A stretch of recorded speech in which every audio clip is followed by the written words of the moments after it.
Hey guys, what's up? And servers MadSeason are here, still back down, with by the another way. video for you. The winner of this month's poll is the Profession Picking Guide for Classic World of Warcraft. Okay. So we're sort of continuing my beginner guide series here. I started with races, and then I did classes. Good. So today, professions. Following the scheme with my other videos, I'll try to cater more to the beginners into the classic scene. So just going over the basics here about what each profession is, and maybe some highlights and popular items of each one, their gold making potential. Whoa, and those also are good maybe items some for me. Wait a highlights second. and popular items of each one. So I'm gonna get this one. I'm gonna get this one. I'm gonna get this one. And I don't need that one because fire resistance is a waste of fucking time. I don't need fire resistance for Molten Core. I just do it. Their gold making potential, and also strengths for No both fire PvE and PvP. And I'll also throw in Kinda my snappy. personal picks for each class at the end. The Each first thing I'll class. say is that professions as a whole are much more substantial in Classic compared to I like that current. word, Is the substantial. best way that I can put it, I guess. It is a bit counterintuitive.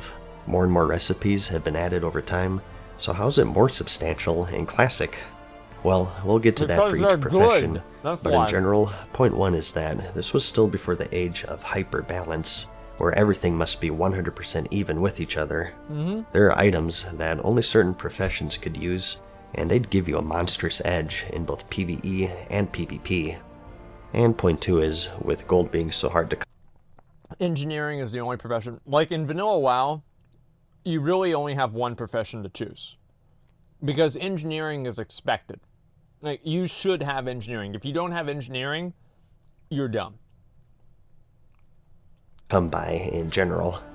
In the modern game, you kind of get gold passively just by playing the game, Yep. through world quests or table missions, generous vendor prices, and so on. But back then, it's a struggle, so these professions are going to be vital.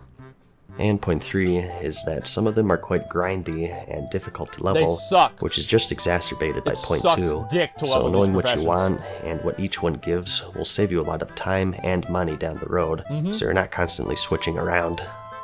We have 12 in total, and that's 9 primary and 3 secondary. Let's start with the primary professions first, specifically gathering, and work our way up from there. First up, we have the skinning profession. As you'd guess, you skin your slain enemies and harvest their precious hide. It's commonly paired I genuinely thought he put the picture up of me there. For just like that split second, I thought that was me. with the leatherworking profession, where you can craft various leather and mail armor pieces. More on that later. But overall, it's not too different from the current game. I guess that maybe a unique quirk is that they're pretty vital for raid progression actually. You need to skin the broodmother of the black dragonflight, Onyxia, to harvest her scales, and those are used by leatherworkers to make a special cloak that allows players to survive the Nefarian fight in the Blackwing Lair.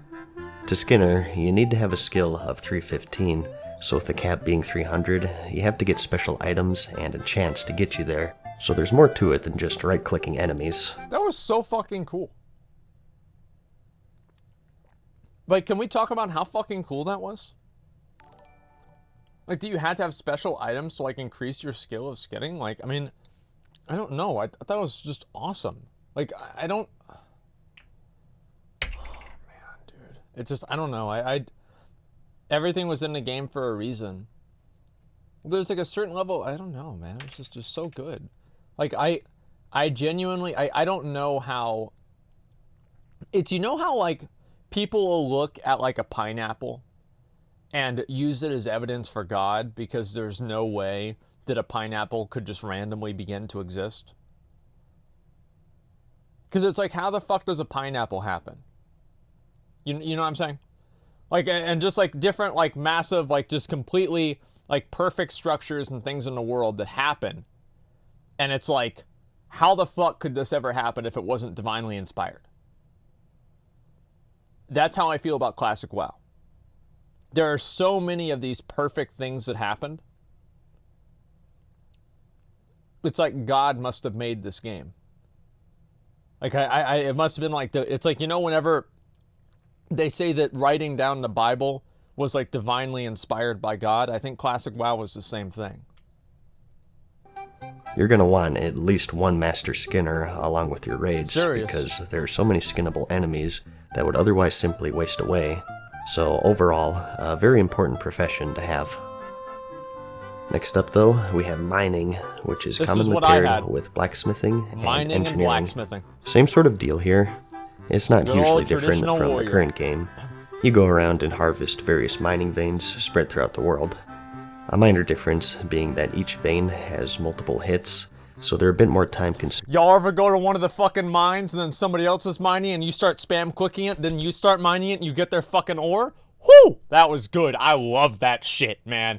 I would do that all the time. To harvest, and combine that with the fact that back then you could actually fail at gathering, and the increased gathering time in general could mean that you'd be clicking on the damn thing for like a minute. Their special resource is Dark Iron, which can be found in the Molten Core raid, although it's not exclusive to the zone. But you make bars from this, and blacksmiths need those to make some fire-resist gear, which is crucial for raid progression. Molten Core is like amazing for smelting them requires a bit of work though, as you have to complete a quest to learn the recipe, and you can only smelt them at the Black Forge, which is located deep inside the Blackrock Depths dungeon. There's also the Elementium ore, which you don't mine, but rather you loot off the technicians in the Blackwing Lair raid. But to smelt them, you have to be a miner. You learn the recipe from the elemental shaper Crixix, who's a hostile NPC found in the same raid, but if you have a priest, you can mind control him and converse with him, and he'll teach you the recipe. I thought you just killed him and he dropped the thing. Elementium is most notably used for the creation of the Thunder Fury legendary, which is the best tanking weapon in the game for Classic. Yes, it is. So again, another crucial profession to have in your guild. I'm getting it, by the way. And as for herbalism, for those who feel more at home frolicking through a field of flowers, this is the profession for you. This is typically paired with the alchemy profession, I'm gonna get on a first and this week. is largely unchanged from the current game in terms of functionality. You go around picking flowers, that's pretty much it. A frustrating thing is that just like mining, you can actually fail at picking them up. That's great. Don't even ask me how that works. Maybe you're a bit too manly like me, so you have to focus your thoughts on more feminine things to properly pick them up. That's a big boy. But your big endgame material will be the Black Lotus, which is used for high-end flasks, and an item called the Gurubashi Mojo Madness, which you need for an optional boss in the Zul'Gurub raid. Damn, I guess one thing to say is that back then, you could only track one resource at a time on your minimap. Either herbs or mining nodes, not both. So for those who want double gathering professions, you may be better off just grabbing skinning as a second, unless you feel like constantly switching between herbs and veins. Yeah, it's awful. Next, for the crafting professions, let's just go alphabetically here, starting with alchemy. With this, you of course make a variety of consumables to aid you in your adventures, and you have 3 types, and that's potions, elixirs, and flasks. Potions are a bit overpowered in Classic because you can use multiple ones in battle actually. In the current game, you'll notice after using a potion, the cooldown only starts ticking after you've exited combat. It's why pre-potting before pull is so important, but in Classic, the cooldown starts regardless if you're in combat or not. I kind of and like you have that, the but stuff that you'd expect. It's hard for me Health to say. potions, mana potions, rage potions for you warriors out there, and potions to absorb certain elements. Fire, nature, and frost are going to be the biggest ones for PvE. You also have free action potions, which are abbreviated to FAP, which breaks and provides immunity to stuns and snares. Extremely crucial for PvP. You have potions to remove curses, diseases, poisons, potions to increase armor, and it goes on and on. I actually have those ready for some As for the elixirs, these are more long-term effects. The lesser ones, at least. This was also before Blizzard distinguished between battle and guardian elixirs, so you could stack multiple offensive and defensive buffs. Typically, if they didn't provide the same stat increase. For example, you can stack an Elixir of the Mongoose with the Winterfall Firewater, but you can't stack a greater agility with a lesser agility since they're the same stat. And you also have flasks, which you can only have one active at a time, just like current. Imagine if you could have all 3 flasks on at the same time. Mana, immunity, but root and pacification, spell damage, and health. These take quite a large amount of materials to make, and they're only craftable. Wait, so what was the damage flask? Like, I'm trying to remember quite a large amount of materials to make, and they're only craftable at special alchemy labs. In vanilla, only found in the Scholomance dungeon, and the Blackwing Lair raid. Titan so you don't die? Yeah, Okay, so you don't no one use it. thought it prudent to, Yeah, you know, there build a isn't one. lab that isn't Looks like the surrounded by mongoose. monsters. Yeah, that's about it. So That's some may OP find as fuck. that Isn't it like annoying. 2% crit or I something? personally think it's kind of neat, fucking and it insane. adds a bit of flair to the profession. It makes you think twice before blindly popping flasks, and it gives them more value on the auction house since you have to go so out of your way. Yep. You also, of course, have the power of transmutation, so you can play God if you want to. You can transmute essences, air to fire, fire to earth, earth to water, and so on.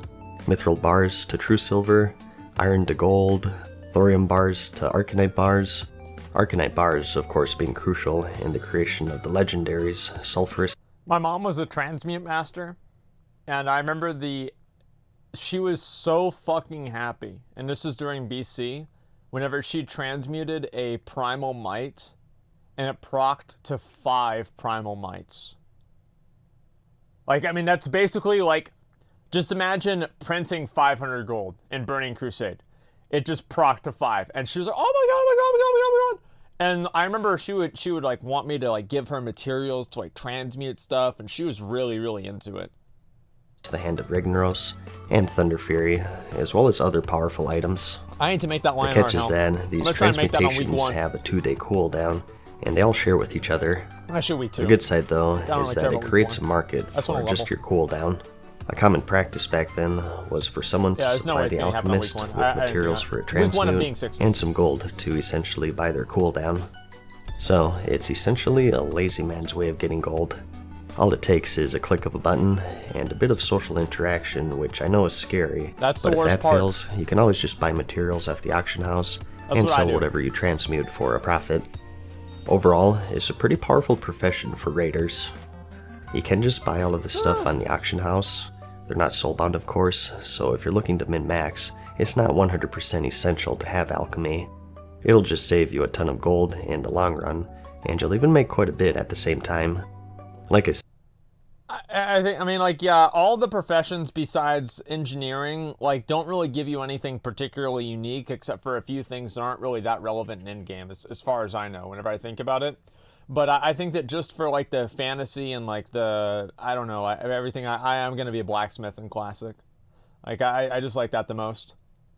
it's definitely the lazy man's way of making gold. Yep. I myself am planning on getting it on a plethora of characters and keeping stocked up on materials, so every 2 days I just cycle through them all and click a button to collect some gold. Good profession. Next, we have blacksmithing. The best one. This is your weapon and mail and plate armor profession, and it's a pretty common choice for the heavily armored paladins and warriors.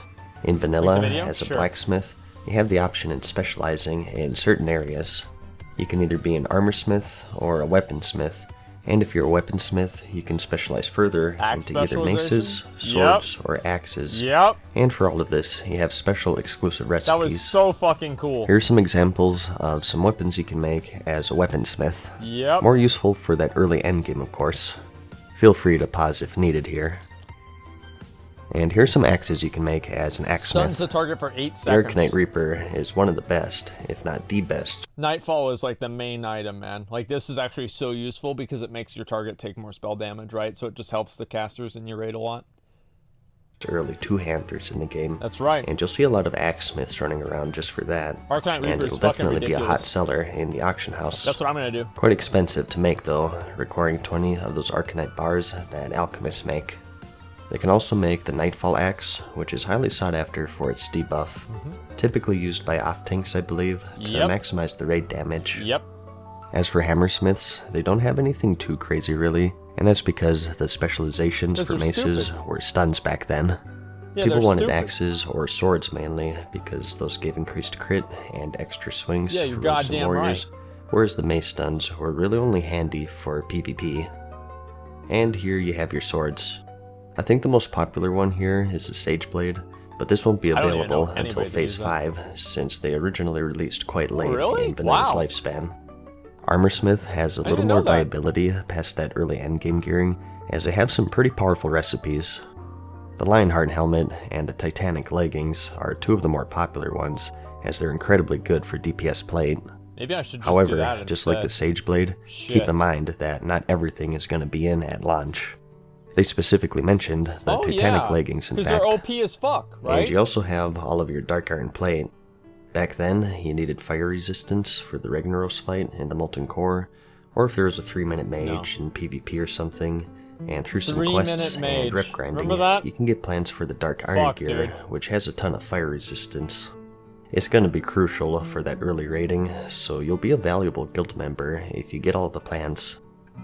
Other key items will be your Sulfuron Hammer, which you need for the Hand of Ragnaros. I need this, guys. You can also make Sharpening Stones and Weight Stones, which are buffs to your weapons. It's a 2% this is more handy really for good. Alliance players, because the Horde want that Wind Fury.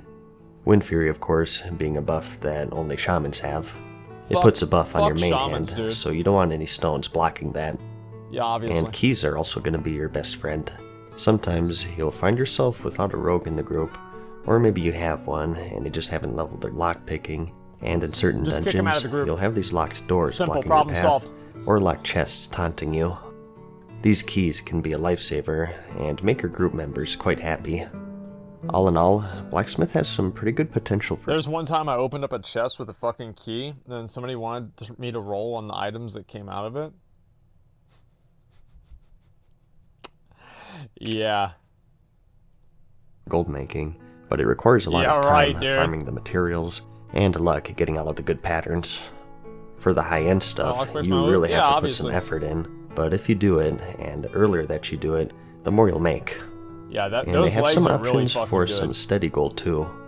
Remember those Sharpening Stones and Weight Stones that those I are really mentioned good. earlier. Holy shit. Again though, that's going to be more favorable to the Alliance. I'm going to have to use that. And you can also make Enchanting Rods, which enchanters need, so those will always be a good earner as well. But next, we have the Engineer.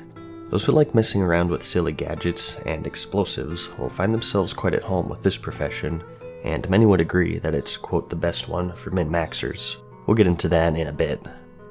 The Field Repair Bot is present in Classic, and it's just as useful as ever. Even more so, in fact, since there aren't any repair mounts. That was the best thing they ever added, was a repair mount, for any raiding guild back then. It was amazing. They can also make a selection of guns and ammo, making it an appealing choice for hunters. I remember I made this gun was dubbed the Super Soaker in my guild for obvious reasons. And here you have your hunter ammo. You'll be needing plenty of this, as you burn through it faster than you'd think. Keep in mind that even if you don't use guns, there exist NPCs in your main city that trade bullets for arrows, making this an appealing choice for even bow wielders out there. Really? I didn't even know that. They can also make a helmet for underwater breathing, which is more useful in Classic due to the shorter breath timer in general. And you also have a selection of trinkets, which is notable since good trinkets are much harder to come by in Classic. Holy shit, yeah. My favorites were the elemental ones, where you could reflect spells. Oh, I always kept an ice reflector on hand for those pesky mages. And the fire one is especially useful if there's a 3-minute mage gibbing you. Yep. You also have the Goblin Jumper Cables, which can sometimes bring a player back from death. Being a rogue who's quick with the vanish when things went awry, this saved quite a few corpse runs for my party, I'll tell you what. It's also great for a hunter who feigned death. And we also have the stun bombs. As an engineer, you have access to a variety of grenades that deal some AoE damage, and also incapacitate your enemies. 500 damage? There are a bunch of different ones, but as I remember, most people stuck with the iron grenades, since they were the most cost efficient. There are higher level ones that do more damage, but they cost an arm and a leg to make, so it really depends on how much you're willing to invest there. So these are absolutely crucial for PvP, that's crazy. But they're still pretty good for PvE as well. It's a PvE music? Yeah, it's the Act 1. And you also have the Sephorium charges, which are equivalent to the Blacksmith keys, just a little more brute force. Bombs are better. Similar to Blacksmith, you have different expertises to choose from. Just 2 this time, and that's Gnomish or Goblin. Gnomes focus more on gadgets, such as the Mind Control Cap.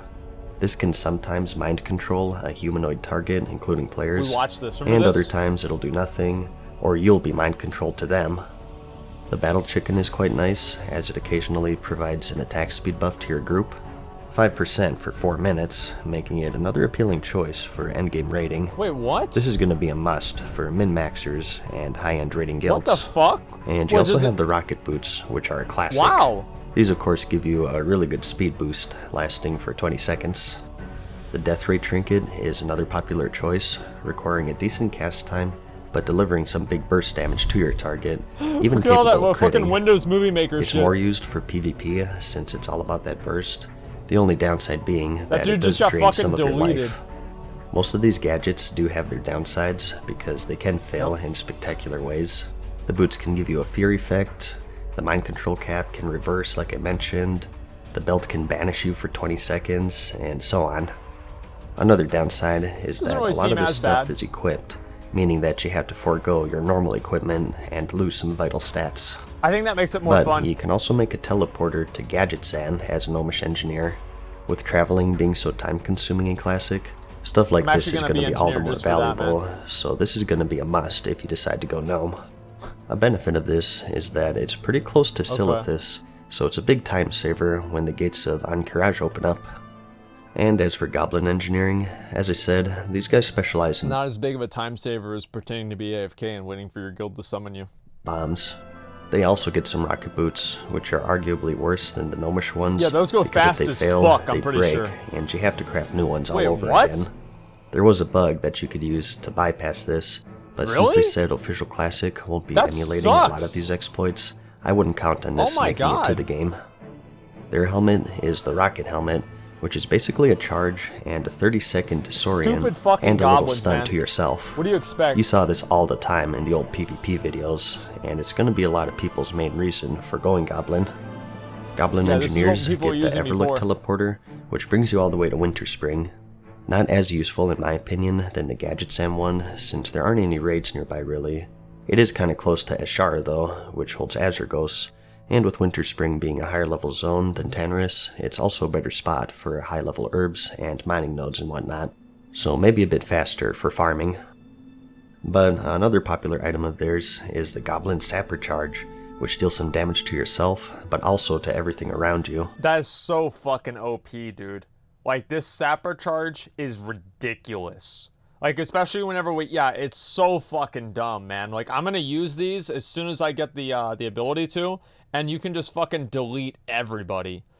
Yeah, it's pronounced herbs, right? That's why there's the H at the beginning. Herb. Okay, 1 second here. Like this, how can I confirm? I don't need you to confirm that people are using my girlfriend's picture as clickbait on Pornhub, okay? I'll just take your word for it. You don't need to follow up with that. Thank you.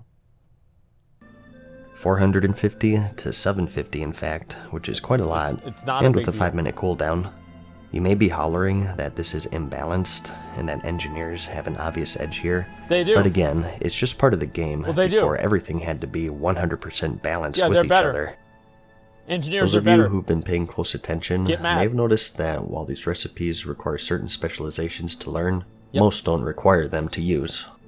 You can switch specializations in Classic, either by relearning it entirely, or by using a special book that was introduced in patch 1.10. So Really? some people, if they choose, can make these gnome or goblish only then they trinkets or swap back items, over. and then switch to the opposite specialization. Shit, dude, I had no idea. This is kind of getting out of the scope of the video though. Like I said, I just wanted to cover the basics, and if I keep going, I'll keep you here for like 3 hours, so let's move on. All of this is to say though, engineering has just amazing potential in Classic due to the unregulated nature of the game back then. It's going to be quite a Unregulated. popular choice for both like that. PvE and PvP, and the only downside really is your gold making potential. It isn't hopeless, expensive but you as can do a fuck, lot man. better with other professions, I feel. Engineering, when I played it back then, was always just a gold sink rather than an earner, because you constantly have to make these bombs as you use them up, Damn. and a lot That's of the really items good. that you make require arcane bomb? engineering to use, Holy which hurts the shit. demand. There's not much point in buying engineer stuff if you can just make it yourself. For the Obviously. most part anyways. There are some exceptions. I think that a majority of people will go gnome, in which case the sapper charge will be a good earner I'd say that's since they probably can true. make it Yeah, themselves. Gnomish is superior. Remember, you can switch from gnome to goblin after you make your gadgets and get the best of both worlds, but not everyone is going to know about that. And engineers can also make the best fishing lure in the game, which you need for high level fishing, and they can also make the salt shaker, which is required for leatherworkers That's required to make for my one of their stream. crafting materials.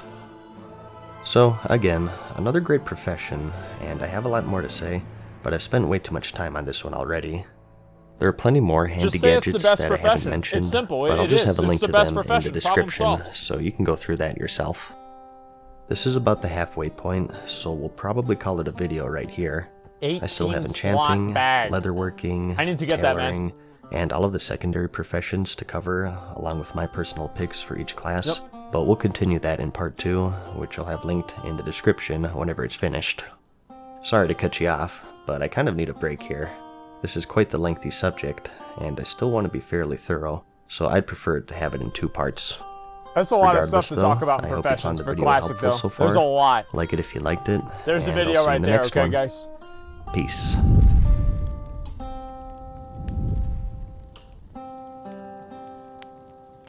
Farewell for now, mortals. We hope you enjoyed today's video. See you again soon. So let's go down and we'll look at the comments real quick. Sorry, my voice might sound different. Clickbait only took you 9 minutes to tell me social interactions necessary. Literally unplayable. That's true. Let's see. Corrupted Ashbringer icon, bottomless bag. What is this here? Should I pick gathering professions to make some money? You should never worry about making money in Classic WoW, okay?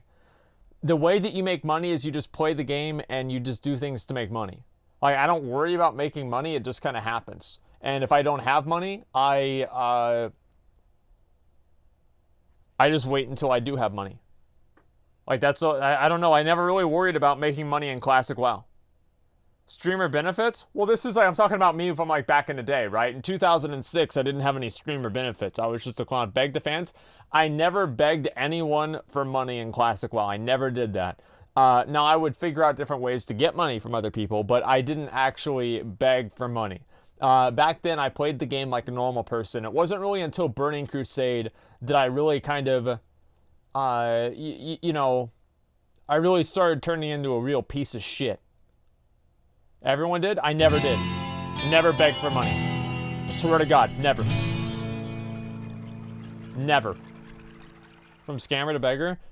Hey guys, Yeah. what's up? MadSeason here, back with basically. another video for you. We're finishing off the profession guide here, so let's get right into it. In part 1, we covered all of the gathering professions, and also alchemy, blacksmithing, and engineering. The only ones and that are today, important. we're finishing it off with enchanting, leatherworking, tailoring, the secondary professions, Okay. and at the end, I'll also give you my personal picks for each class. Okay. Starting off here though, let's talk about enchanting. Enchanters buff up your gear with stat boosts and even weapon procs. Today, it's just rings and weapons pretty much, but in Classic, you'll find that you have a plethora of different slots that you can enchant your gear with. Your cloak, your chest, bracers, gloves, boots, your shield, and weapons are all enchantable with... See, they should do this now. Like, I don't know why they took out enchants. Like, you can't fucking enchant your gear. You can't reforge it. You can't put gems in it. You can't do all of this other shit. Every single piece of gear, you should have like 2 or 3 things you can do to it to make it more interesting.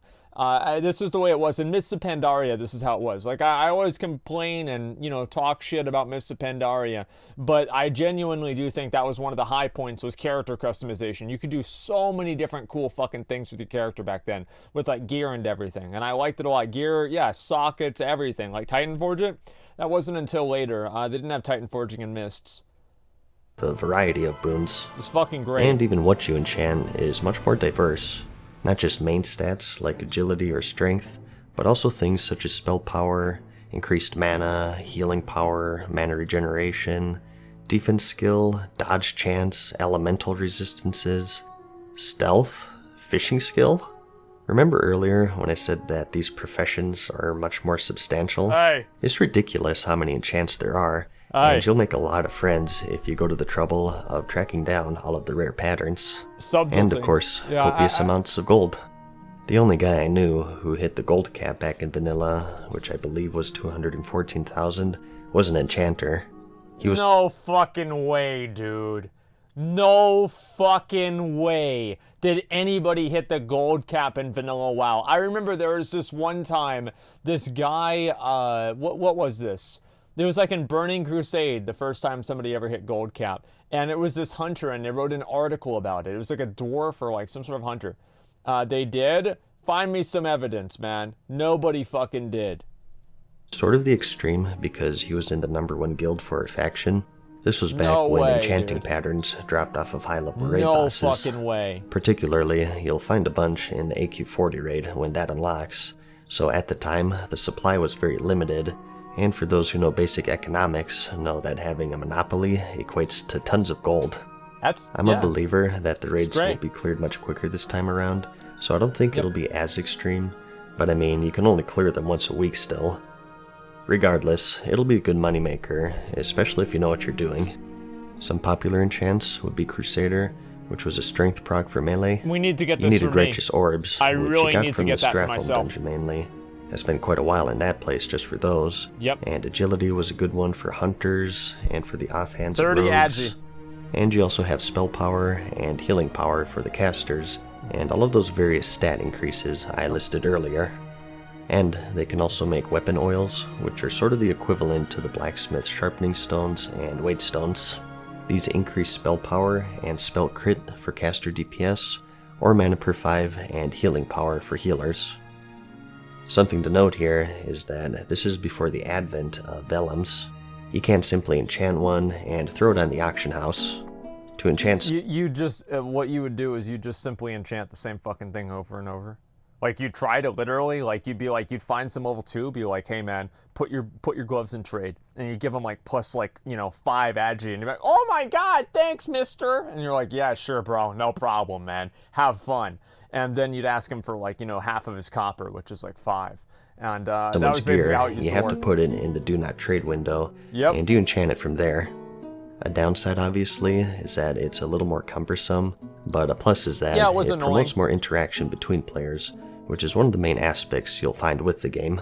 Hey. I actually prefer it this way, if you ask Hey. me. You may be wondering what profession to pair this one with, as herbing, mining, and skinning aren't related. Usually it's tailoring, and that's because it's really the only self-sufficient crafting profession. You get the materials for tailor just by looting cloth, and you can make green items to disenchant to stock up on enchanting materials, but we'll talk more about that later. Next up though, we have leatherworking. This is the leather and mail counterpart to the blacksmith, of course aimed for the shaman, rogue, and druid, and hunter, and you can also make some miscellaneous stuff, such as quivers and ammo pouches for the hunters, and a selection of cloaks. Similar to the blacksmith, you have a variety of resistance gear that you can craft, which will be crucial in raiding. The fashion is questionable, wow, you can look but like hey, that. it gets the job done, I suppose. What a fucking idiot. On a serious note though, you're going to want at least one of these in your guild to equip everyone with the proper gear, whether it be for fire, frost, or nature resistance. They also made the Onyxia skill cloak, which as I mentioned earlier, is required for the Nefarian fight in the Blackwing Lair. They can also make armor kits to upgrade your chest, legs, hand, or feet gear slots, the most useful of which being the core armor kit, which provides a boost in defense, but you need a rare pattern for that from the Molten Core raid. Aside from that though, you just have a bunch of good gear in general that you can make for leveling or the early endgame. They have a few sets here and there that'll be best in slot for that pre-raid gearing. It's also another profession that's split up into 3 specialties, and that's tribal, elemental, and dragon scale leatherworking, each catering to certain classes. I forgot all about this Elemental and tribal are for leather wearers, so druids and rogues here. Usually, agility wearers go for tribal, mainly because of the Devil Star set, but you also have the Corehound belt pattern, which is your fire resist intellect belt. And as for elemental, you have the Storm Shroud set. Oh, this is like I think for tanking shamans, druids right? used a couple pieces of this, although it's not too great, so it's don't get leather. too It crazy must with be that. for druids. And you also have more fire resist gear in general, which is handy, but they're also quite expensive to make, so it's kind of rough. Again though, I'll have links to each recipe for these in the description. Damn. And Dragon Scale is your male specialization, Okay. so hunters and shamans here. Okay. Here's some examples of what they can make. Bunch of garbage, basically. So the biggest strength of leatherworking is going to be that resistance gear. It really depends on how much you value that initial gearing process, I guess. Maybe when the game first launches, you put more value in it, but as the game progresses and better raids come out, that balance is going to shift more and more away from these pre-raid items. Although that's not entirely true, as there are some patterns to be released with certain raids. As for gold making, just the gear in general is going to be your moneymaker. As I mentioned, they have certain items that are early best in slot for certain classes. One of their more powerful ones being the Devil Sword 2-piece set, which I showed in the travel section. I remember that rogues always wanted this before stepping into raiding.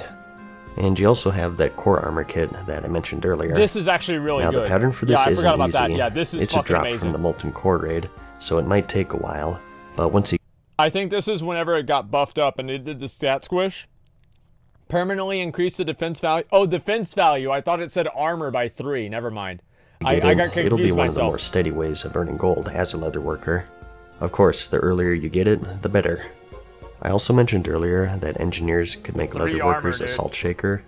Using this and some deep rock salt, every 3 days you can create some refined salt, which you need for cured rugged hide, which is used for a variety of recipes. Since it's on a cooldown, it gains some value, so it's another thing you can just pop once every 3 days for some easy gold. One of the ultimate lazy man methods would be to have a bunch of alchemists and leather workers, totally forget. and have just one character's herbing and alchemy to feed yourself materials to level all of it, and just keep spamming these cooldowns for some near passive gold. It is easier said than done, since leveling is so time-consuming. Well, you can have a gorilla as a pet in Classic? Hey, there it is. And lastly, for non-gathering professions, we have the tailor, I had no idea. which is everything to do with cloth. Armor, bags, and also the cosmetic shirts. In terms of gear, we have a similar story going on with leatherworking. You have a ton of resistance gear, which is always going to be crucial. Fire, frost, and nature, and a bunch of leveling and general raiding gear. Some items... Pause this here. I want to draw attention to something. I just said gorilla in the chat. And nobody posted tryhard or anything like that. Nobody made any racist connotations at all. Good job, number one. Great job, guys. Didn't even bring it up. The idea that these like stupid little spurgs are going to just go over and use another black person emote if you ban the one that's obviously associated with racism, clearly disproven right there. They don't have a plan B. The only plan B they have is the one their mom should have used.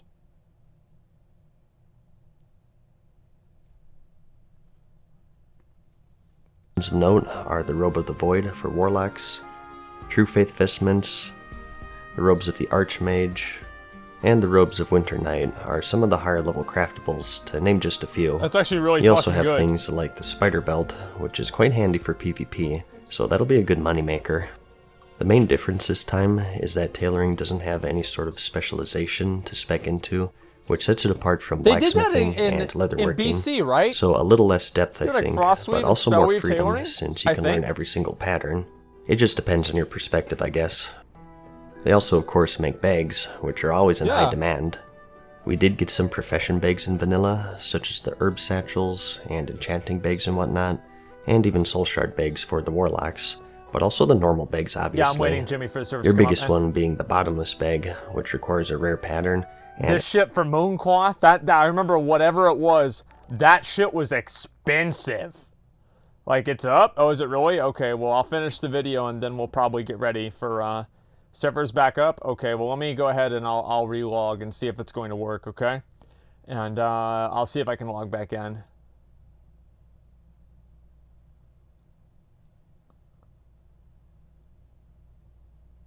Okay, great. All right, yeah, we'll have to get ready for Sunken Temple soon. Let me finish this video and then we'll have to start it. Hopefully Asfond will still be able to go and we'll have the group. a ton of materials, but again, if you can get the pattern, you're all set. As for gold making, the bag market is going to be your most steady source of income. Certain pieces of gear will be in higher demand than others, especially in the pre-raid gearing, and as these raids release, you can bet on resistance gear always seeing a surge in activity. And they do also have a cooldown mechanic like alchemists and leatherworkers. This See, that's what that. All right, I'll be right back, dude. I love that shit where you can turn Mooncloth into Fellcloth, or like the other way around. That was great. time, it's mooncloth. Every 4 days, you can purify 2 fellcloths into 1 mooncloth, and this is used for a variety of high-level gear, and also that bottomless bag that I mentioned earlier. So another good choice for the lazy man's way of earning gold. The only caveat here is that you can only craft it at these moon wells, which are located throughout the world.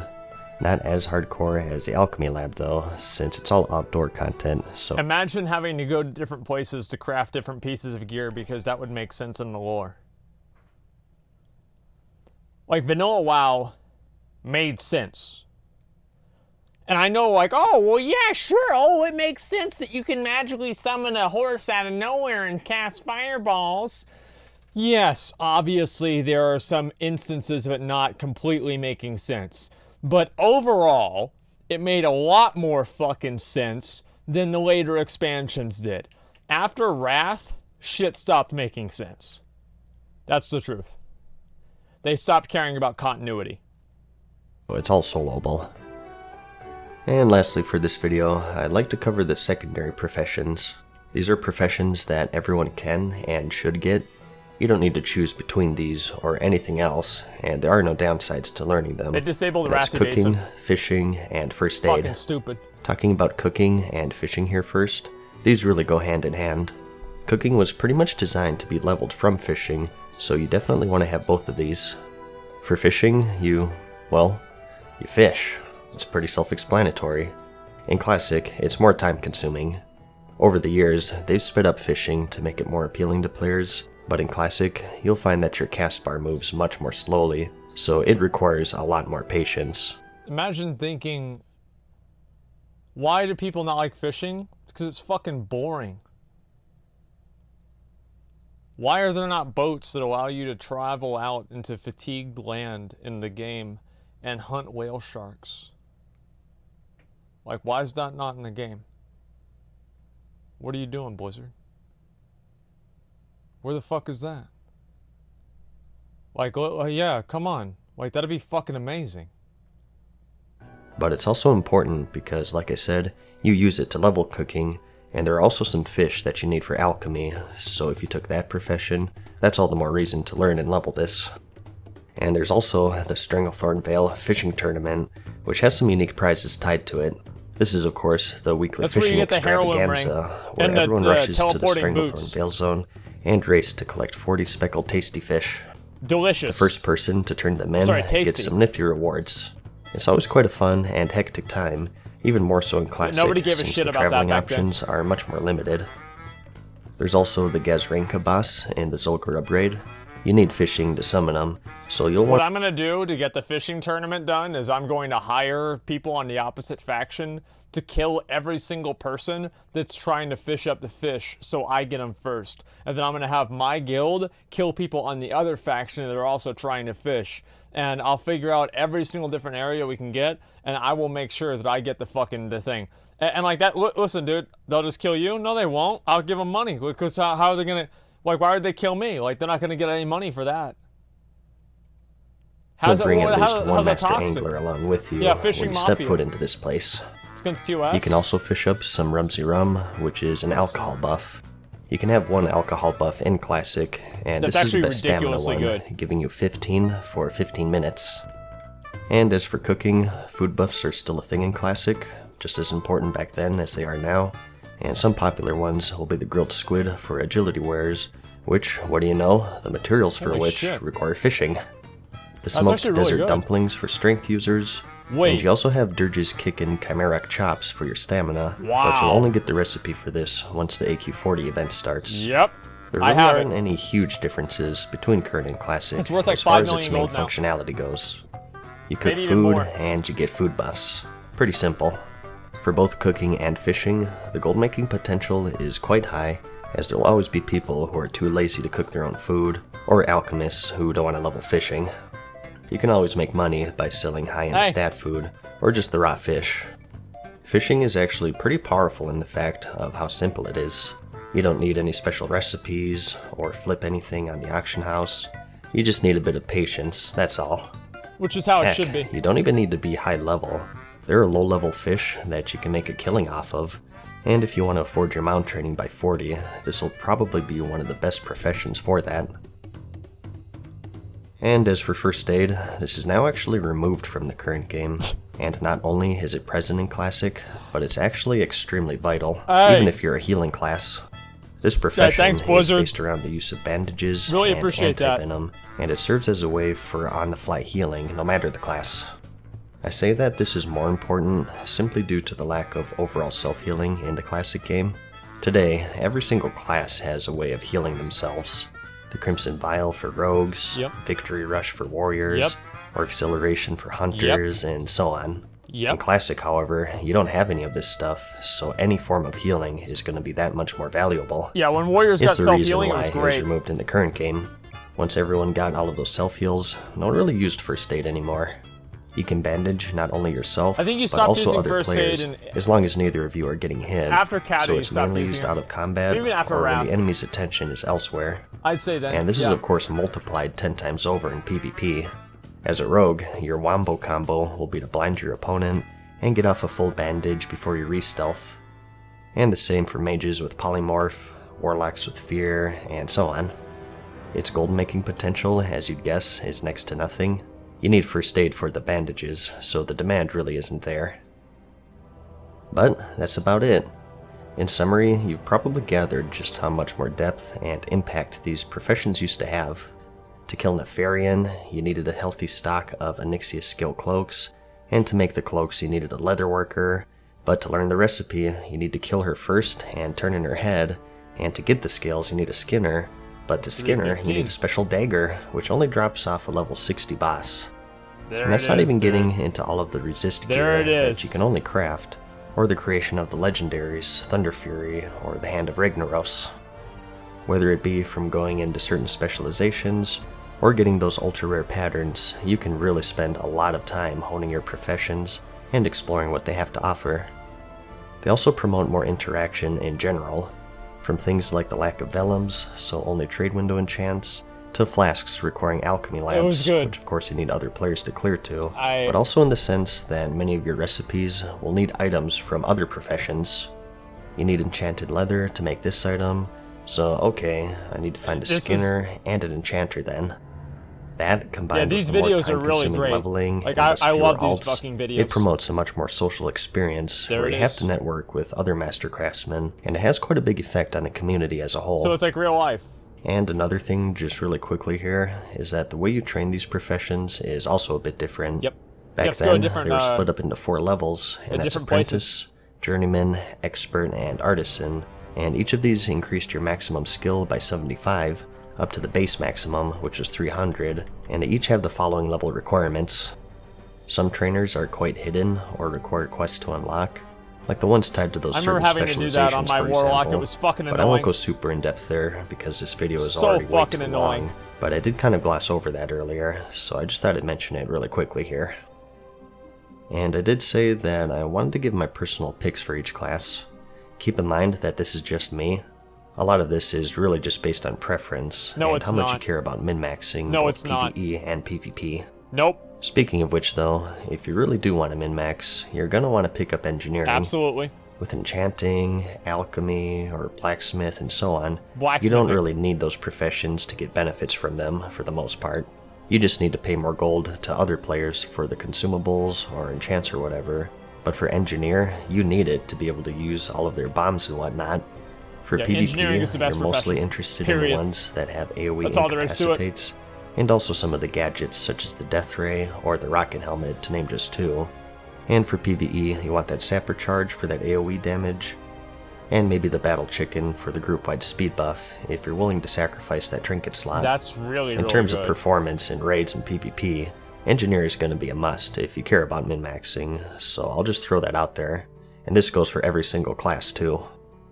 But let's assume that you don't care about that, in which case my personal choices would be this. And Okay. keep in mind, this is assuming you're just picking one class here. Okay. Like, you probably don't want more than one enchanter across your entire account, right? Yeah, this But makes for sense. clothwares, I like this. just go for tailoring and It's a enchanting. good choice. Tailoring is pretty self-explanatory. You can make a lot of your own gear leveling up, and some nice early endgame items if you get the patterns, and also bags for gold. You get Enchanting is nice as well, That was not like only in, for yourself, but also was for it like making Mr. some gold. Pandaria or Cata, dude? You can always play the auction house and It's find way some later. cheap greens, and flip them into essences for a profit, or just have one character to send all your greens to from all of your alts bag to for keep gold, yourself exactly. stocked up. Speaking For the of that, rogue, if anyone wants I to trade actually me any like gold, I'm Herbalism right here in and Stormwind. Alchemy. Alchemy is good for any class really, but Anybody my wants to mindset trade me here gold, for just let me rogue know. is that their thistle tea and their blinding powder both require certain herbs. You need swift thistle for the tea and fade leaf for the blinding powder, so having Herbalism and Alchemy just gives them more synergy, and it saves you some gold off of the auction house. I'm You asking can without choose to go shame. leatherworking and skinning if you want, but I prefer that on a druid just to optimize things. Obviously, the mindset here is with druids being leatherwearers, you can make some of your own gear. Leatherworker is sort of thought of as the Don't weakest trade Rick profession any of them gold. He all, already has a but staff that may of also sword. be their strength. He doesn't need It'll it. probably be more rare, so things should balance out. And again, that Onyxia skill cloak is going to be a must. I do also have alchemy and herbing for shaman as well for you horde players out there. Again though, leatherworking and skinning also isn't a bad choice. Same logic for the druid really. For the hunter, I have engineer and mining. Mining? Not really for the guns, since most of the good endgame weapons are actually bows for the most mining. part, but just because hunters have that dead zone in classic. If enemies get too close to you, you can't shoot them, so I see those grenades as being vital for them more so than the other classes. And again, What if they remember, made engineer a even if you class? don't use guns, you do have those That'd trade-ins be for cool. arrows in your major cities. And lastly, for Paladin and Warrior, I have good old mining and blacksmithing. Pretty self-explanatory here. Big heavy Yep. plate melee classes having professions that make big heavy plate and melee weapons. Really though, for any of It's these the best classes, you could also The best interchange profession. alchemy and herbalism, since those are sort of one-size-fits-all professions. For gold making, as I said, I really like that lazy man's approach, so if you really wanted to go ham with that and level a bunch of characters, you can pick up either alchemy, leatherworking, or tailoring on all of your characters for those cooldowns. And of course one character having herbalism and skinning to serve as a farmer to level them all up. With this method, you can just keep track of your timers and flip items from the auction house or trade chat for that one-click profit. It This will is what take I would about do, 4 too. years to get going, although to learn the artisan level of these professions, you only need level 35, so maybe That not shit's as easy. time-consuming People are as doing most it now, would even. think. But that's about it. I know that these videos Thank you, are way Logan. longer than they needed to be. Thank you. It's kind of funny how I always set out for these videos to be catered towards beginners, and they always end up being nearly an hour They're long. super complex. I think and it that's just goes good. to show just how much depth they have in Classic. But if you thought I skipped over some stuff, and you'd like a more in-depth guide, profession by profession, I highly recommend the YouTube channel Frostadamus, because he's covered every single one pretty Just trade me thoroughly. the gold. I can't. I'll hold have that. a link to the playlist in the description for you. I hope that this gave you a good Not his overall face. look at the professions as a whole though, and that it helped you narrow down your choices. If it did, I do have other guides aimed towards Thanks, dude. beginners that you may find handy. Thanks, dude. I have one Accepting for more class gold. picking, and 2 more for race picking for both the Horde and Alliance. Race picking? And I'll have those linked in Whoa. the description if you're curious. Whoa, bro. Anyways, I hope you found the video helpful. Like it if you liked it, and I'll see you in the next This was one. a great video. I really liked it a Peace. lot. Frostadamus is pretty good videos too. I've watched his too. Like now that like I watch Farewell these. for now, mortals. We hope you enjoyed today's video. There's See you again There's a video. soon.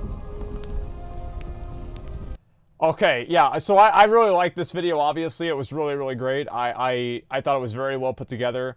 Like MadSeason does some of the best WoW videos that are out there, in my opinion. I think they're very. It has like the right mix of, you know, informative content with just like a really good atmosphere, and I do really like his content. He's probably one of the best you know, content creators out there on YouTube right now. So everybody should you know, click that link and give him a follow and or a sub, and like the video if you liked it.